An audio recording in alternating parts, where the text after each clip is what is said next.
19 በዚያን ጊዜም ጲላጦስ ኢየሱስን ይዞ ገረፈው። ወታደሮችም ከእሾህ አክሊል ጎንጉነው በራሱ ላይ አኖሩ፣ ቀይ ልብስም አለበሱት። እየቀረቡም የአይሁድ ንጉሥ ሆይ ሰላም ላንተ ይሁን ይሉት ነበር። በጥፊም ይመቱት ነበር። ጲላጦስም ደግሞ ወደ ውጭ ወጥቶ እነሆ አንዲት በደል እንኳ እንዳላገኘሁበት ታውቁ ዘንድ እርሱን ወደ ውጭ አወጣላችኋለሁ አላቸው። ኢየሱስም የእሾህ አክሊል ደፍቶ ቀይ ልብስም ለብሶ ወደ ውጭ ወጣ። ጲላጦስም እነሆ ሰውዬው አላቸው። የካህናት አለቆችና ሎሌዎች ባዩትም ጊዜ ስቀለው ስቀለው እያሉ ጮኹ። ጲላጦስም እኔስ አንዲት በደል እንኳ አላገኘሁበትምና እናንተ ወስዳችሁ ስቀሉት አላቸው። አይሁድም መልሰው እኛ ሕግ አለን፣ እንደ ሕጋችንም ሊሞት ይገባዋል፣ ራሱን የእግዚአብሔር ልጅ አድርጓልና አሉት።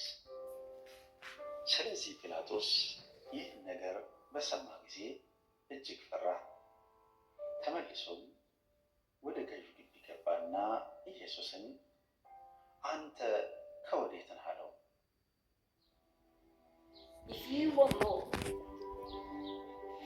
ግን አንድ እንኳ አልመለሰለትም። ስለዚህ ጲላጦስ አትነግረኝምን? ልሰቅልህ ስልጣን እንዳለኝ ወይም ልፈታ ስልጣን እንዳለኝ አታውቅምን? አለው። ኢየሱስም መልሶ ከላይ ካልተሰጠህ በቀር በእኔ ላይ ምንም ስልጣን ባልነበረህም፣ ስለዚህ ለአንተ አሳልፎ የሰጠኝ ኃጢአቱ የባሰ ነው አለው። ከዚህ በኋላ ጲላጦስ ሊፈታው ፈለገ።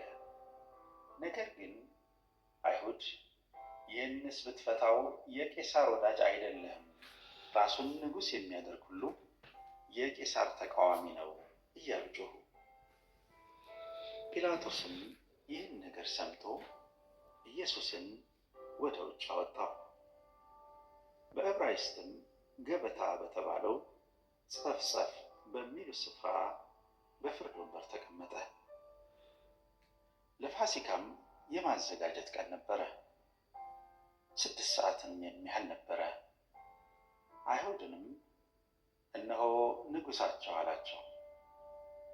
እነርሱ ግን አስወግደው አስወግደው ስቀለው እያሉ ጮኹ።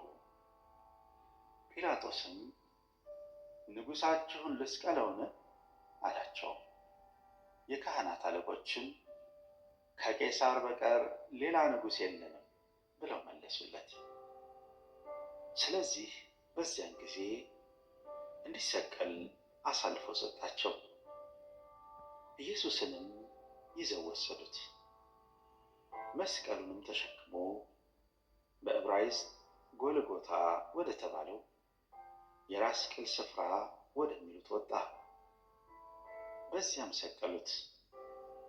ከእርሱም ጋር ሌሎች 2፣ አንዱን በዚህ አንዱን በዚያ፣ ኢየሱስንም በመካከላቸው ሰቀሉ።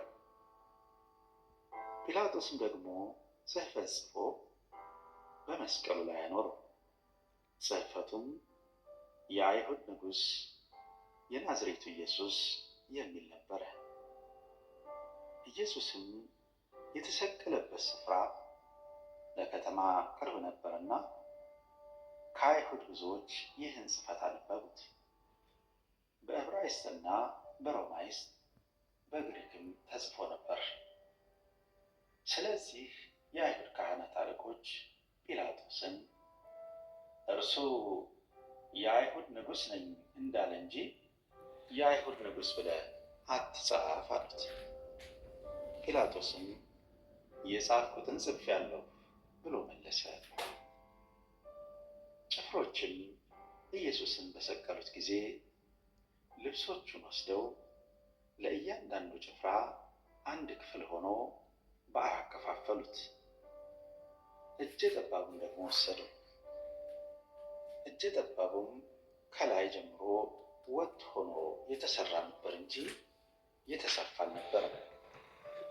ስለዚህ እርስ በርሳቸው ለማን እንዲሆን በእርሱ ዕጣ እንጣጣልበት እንጂ አንቅደደው ተባባሉ።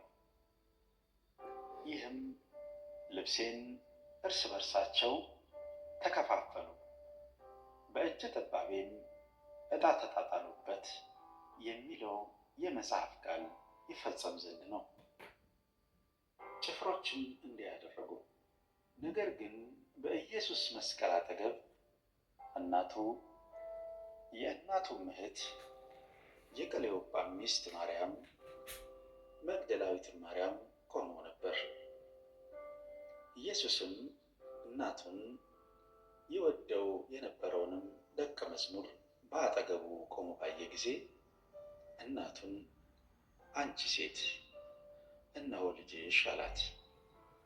ከዚህ በኋላ ደቀ መዝሙሩን እናትህ እነኋት አለው።